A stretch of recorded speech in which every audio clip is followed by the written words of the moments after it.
आणि काम करणारा एक कार्यकर्ता म्हणून मी त्या ठिकाणी प्रामाणिक प्रयत्न केला आणि लोकसभेच्या नंतर देखील उमेदवारी खासदार आमदार महत्वाचं नाही, पण ज्या पद्धतीने अवहेलना करण्यात आली, मला मान नको, मला सन्मान नको, मला पद नको, पण ज्या पद्धतीने अवहेलना कार्यकर्त्याची होते, प्रामाणिक कार्यकर्त्याची जी घुसमट होते, विकासाच्या ऐवजी विनाशाची, बदल्याच्या ऐवजी म्हणजे बदल करण्याच्या ऐवजी बदल्याची जी भावना रुजवली जाते कार्यकर्त्यामध्ये, ती मात्र या महाराष्ट्रासाठी अत्यंत घातक आहे. आणि म्हणून आम्ही सगळ्यांनी ठरवलं की आपण या पापाचे वाटेकरी होता कामा नाही. आपण या बदल्याच्या भावनेने जे राजकारण रुजवलं जात आहे ते तरुण पिढी पुढे, विशेषतः उत्तर महाराष्ट्राला, या महाराष्ट्राला घातक दिशेकडे नेणारे त्याचा आपण वारकरी होता कामा नाही.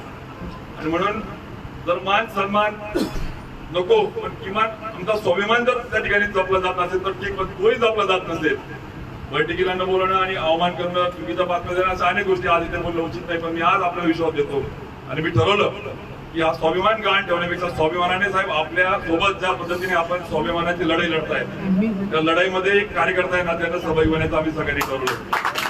आज आपला विश्वास देतो की आपल्या मार्गदर्शनामध्ये शिवसेनेचा जो स्वाभिमानी बाणा आहे, ज्या मशालीची या क्रांतीतून सर्वसामान्य तरुणाईला, उत्तर महाराष्ट्राला, शेतकऱ्याला, युवा शक्तीला ताकद देण्याची गरज, इतकी ताकद तुमच्या मार्गदर्शनाखाली शिवसेनेच्या विचाराने आम्ही त्या ठिकाणी देऊ आणि घडू. उत्तर महाराष्ट्रामध्ये शिवसेना रुजू, मशाल क्रांतीचं प्रतीक म्हणून त्या ठिकाणी देऊ, हा विश्वास, हे वचन आपल्या सगळ्यांच्या समोर आपल्याला देतो.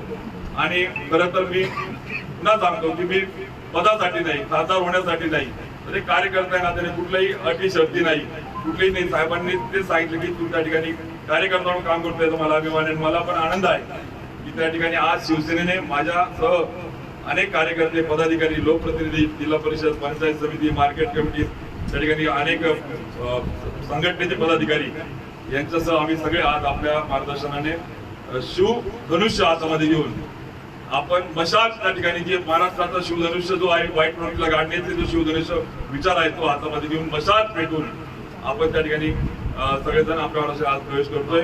मी मनापासून साहेब आपल्याला धन्यवाद देतो. जय महाराष्ट्र.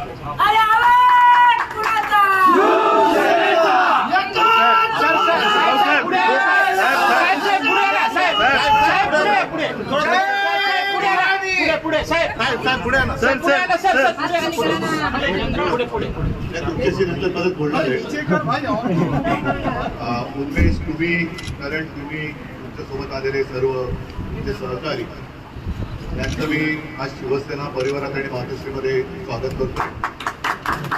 मला तुमचा बरेच अभिमान आहे. तुमच्या आणि माझ्या भावना सारख्या आहेत. तुम्ही तुमच्या व्यथा जेव्हा बोलत होतात तेव्हा मला असं वाटलं की माझ्याच व्यथा तुम्ही बोलतात. तुम्ही जसं भारतीय जनता पक्ष वाढवण्यासाठी आतोनात मेहनत केली, तशीच महाराष्ट्रातल्या कानाकोपऱ्यातल्या शिवसैनिकांनी मेहनत केली. वापरा आणि फेकून द्या, काम झालं की फेकून द्या, ही जी काय भाजपाची वृत्ती आहे, तुम्ही धाडस केलं की तुम्ही प्रवाहाच्या विरुद्ध मोठ्या एका पुरात उडी मारली. आणि काळजी करू नका, हा प्रवाह जो आहे तो संपूर्ण जनमताचा आहे. आणि प्रवाह काय का फिरला की मोठे मोठे जे एका ओंठे तरंगतात ते ओंठे सुद्धा वाहून जातात, तशी भाजपची अवस्था होतात. एक गोष्ट मला आवर्जून सांगावीशी वाटते की आज तर माझ्याकडे काही नाहीये. जे काही तिकडे गेले त्यांची ओळख ठोकेवाले म्हणून झालेली आहे. ठोकेबाज, 50 ठोके एकदम ओके, सुद्धा जळगावमध्ये गद्दारी झालेली आहे. आणि अशा वेळेला तुम्ही काम करण्याच्या जिद्दीने बदल हवा. सत्ता जिथे असते तिथे लोक जातात, तशी ती लोक गेली. पण तुम्ही सत्ता आणण्यासाठी म्हणून आणि जनतेची सत्ता आणण्यासाठी म्हणून शिवसेनेसोबत आलात. आपलं ध्येय एक आहे, आपला भगवा एक आहे, पण मध्ये जी तुमची काय आमची काय एक फसगत झाली, त्या फसगत करणाऱ्या लोकांना आता यापुढे निवडून द्यायचं नाही. आणि मला नक्कीच अभिमान आहे, विश्वास आहे की आजपर्यंत हा लोकसभा मतदारसंघ आम्ही भाजपला सोडत आलो. अगदी गेल्या वेळेला तुम्ही होतात, आम्हाला काही चिंता नव्हती.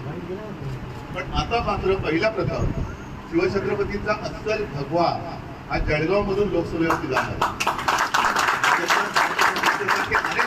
मी केवळ तुम्ही सगळेजण येत आहेत, मला सगळ्यांची नावं आता पटकन लक्षात पण नाहीत, पण करंट तुम्ही सगळे आता ललिताताई पण मागे आलेल्या आहेत आपल्याकडे.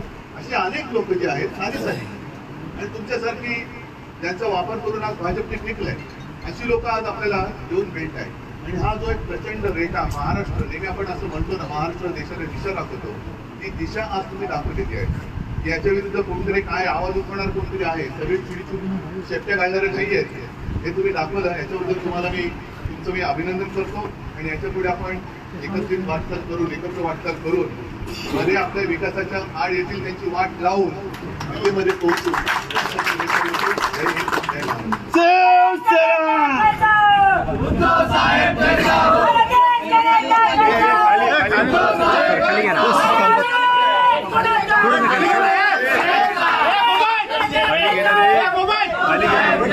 पुण्याचा